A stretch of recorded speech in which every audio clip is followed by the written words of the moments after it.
صحابہ کرام کا جم غفیر ہے، میرے کریم نبی منبر پر جلوہ گر ہے، میرے کریم نبی صحابہ کرام کو خوبصورت زندگی گزارنے کے طور طریقے بتا رہے ہیں، اللہ کی پہچان کرانے کے طور طریقے بتا رہے ہیں۔ میرے کریم نبی نے فرمایا صحابہ میں تمہیں پرانے زمانے کا ایک سبق آموز واقعہ سنانا چاہتا ہوں، وہ واقعہ جو عورتوں مردوں کی زندگی بدل دے، عورتوں مردوں کی زندگی میں انقلاب لانے والا واقعہ تمہیں سنانا چاہتا ہوں۔ صحابہ کرام نے عرض کی یا رسول اللہ ضرور سنائیے۔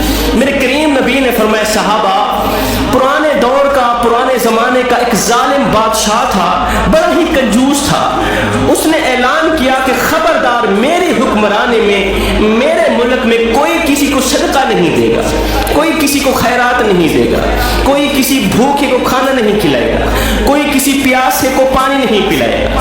اگر کسی نے ایسا کیا تو، اگر کسی نے کسی کو صدقہ دیا تو، اگر کسی نے کسی بھوکے کو کھانا کھلایا تو، اگر کسی نے کسی غریب کی مدد کی تو اس کے دونوں ہاتھ کاٹ دیے جائیں گے۔ اللہ اکبر! ایک دم یہ خبر سنتے ہی ملک میں سناٹا چھا گیا، اضطراب پھیل گیا، لوگ ڈرنے لگے۔ کوئی بھی شخص کسی پیاسے کو پانی نہ پلاتا، بھوکے کو کھانا نہ کھلاتا۔ اللہ اکبر! اس ڈر کی وجہ سے کہ کہیں بادشاہ دونوں ہاتھ نہ کاٹ دے۔ یہ خبر پورے ملک میں پھیلی ہوئی تھی۔ 3 دن کا بھوکا ایک فقیر ایک عورت کے دروازے پر آیا، دستک دی، عورت باہر نکلی۔ ہاں جی کیا لینا ہے؟ اس نے کہا 3 دن کا بھوکا ہوں، میرے بچوں نے کچھ نہیں کھایا، 3 دن سے میں نے بھی کچھ نہیں کھایا، میرے بچوں نے بھی کچھ نہیں کھایا، خدا تیرے گھر میں 1-2 روٹیاں پڑی ہوں تو اٹھا کے مجھے دے دے، اللہ تمہیں جزا دے گا۔ اس عورت نے کہا اے بندہ خدا کیا تو نے خبر نہیں سنی؟ اس نے کہا کون سی خبر؟ کہا بادشاہ نے اعلان کیا خبردار کوئی کسی کو صدقہ نہیں دے گا، اگر دو گے تو تمہارے دونوں ہاتھ کاٹ دیے جائیں گے۔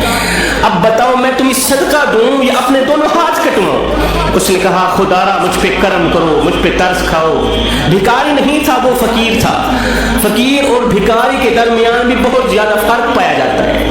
فقیر اور بھکاری میں بھی بہت فرق ہوتا ہے۔ فقیر کسے کہتے ہیں، بھکاری کسے کہتے ہیں؟ جسے دنیا ٹھکرا دے، جسے دنیا ٹھکرا دے اسے بھکاری کہتے ہیں، اور جو دنیا والوں کو ٹھکرا دے اسے فقیر کہتے ہیں۔ میں اس شخص کو بھکاری نہیں کہوں گا، اسے فقیر کہوں گا۔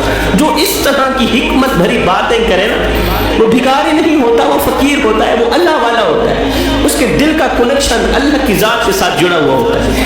اس فقیر نے کہا اے ملکہ تو نے بادشاہ کا اعلان تو سنا ہے، جو ظالم بادشاہ ہے اس نے اعلان کیا خبردار کوئی کسی کو صدقہ نہیں دے گا۔ تو نے اپنے بادشاہ کا اعلان تو سنا ہے لیکن میرے بادشاہ کا اعلان نہیں سنا۔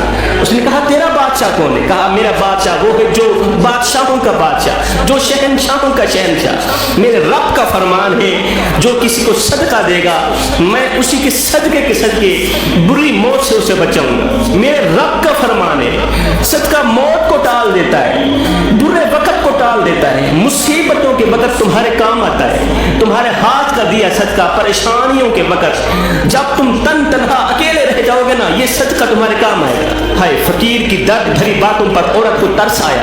ترس کھاتے ہوئے اس نے بادشاہ کے غضب کی پرواہ نہ کرتے ہوئے، بادشاہ کی سزا کی پرواہ نہ کرتے ہوئے اس عورت نے 2 روٹیاں اٹھائی فقیر کو دے دی۔ جا فقیر تو بھی کھا، اپنے بچوں کو بھی کھلا۔ یہ خبر پھیلتی پھیلتی بادشاہ کے کانوں تک۔ بادشاہ نے کہا ہے کون میرے حکم کی خلاف ورزی کرنے والا؟ جاؤ اس کو دونوں ہاتھوں کو کاٹ دو، اس نے میری نافرمانی کیوں کی؟ 2 سپاہی گئے اس عورت کے گھر میں، اس کے دونوں ہاتھ کاٹ دیے۔ صدقہ دینے کی وجہ سے دونوں ہاتھ کٹ گئے۔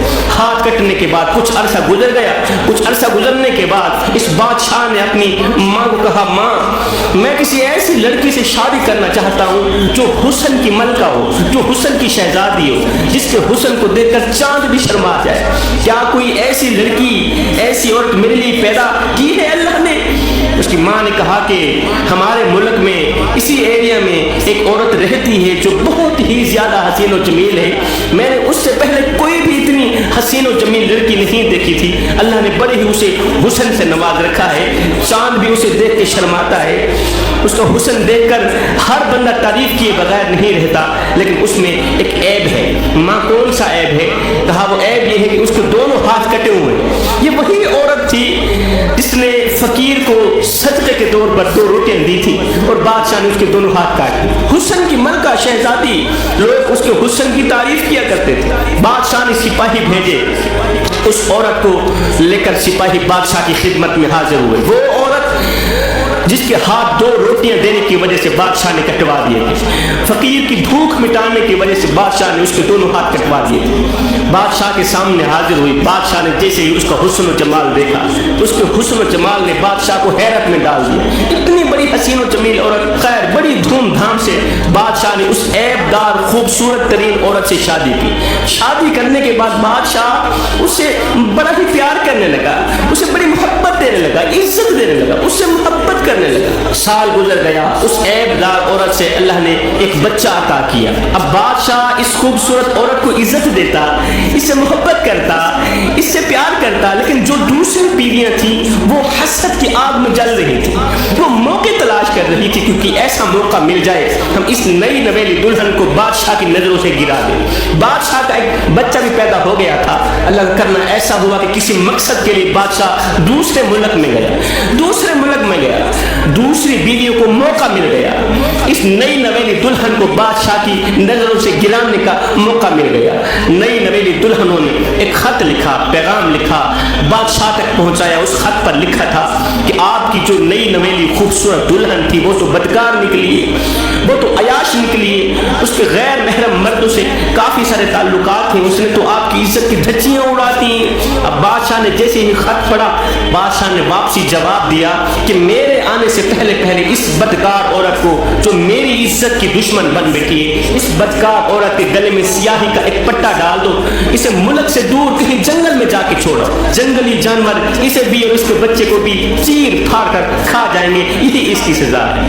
بادشاہ کی عزت کی دھچیاں اڑانے کی یہی سزا ہے. اب بادشاہ کا حکم پڑھتے ہی سپاہیوں نے کیا کیا, اس خوبصورت عیب دار عورت کے گلے میں سیاہی کا ایک پٹا ڈالا, اس کے بچے کو اٹھا کے اس کے کندھے پر رکھا, ملک سے دور کہیں جنگل پر تن تنہا چھوڑ کے واپس چلے.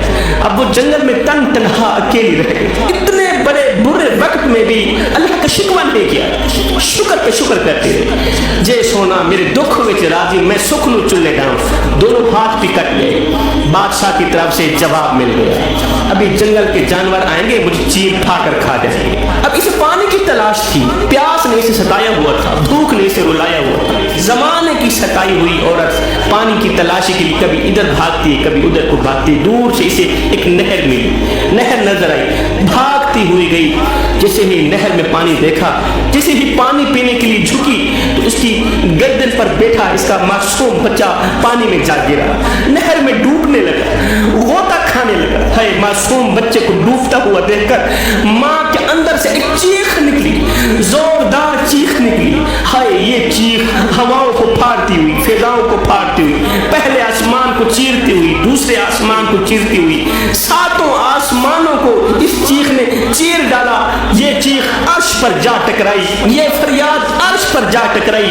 اتنے میں 2 خوبصورت نوجوان اس روتی ہوئی عورت کے پاس آئے. پوچھنے لگے کیوں رو رہی ہے؟ اس عورت نے کہا وہ دیکھو میرا بچہ ڈوب کے مر رہا ہے, خدا جاؤ میرے بچے کو بچا.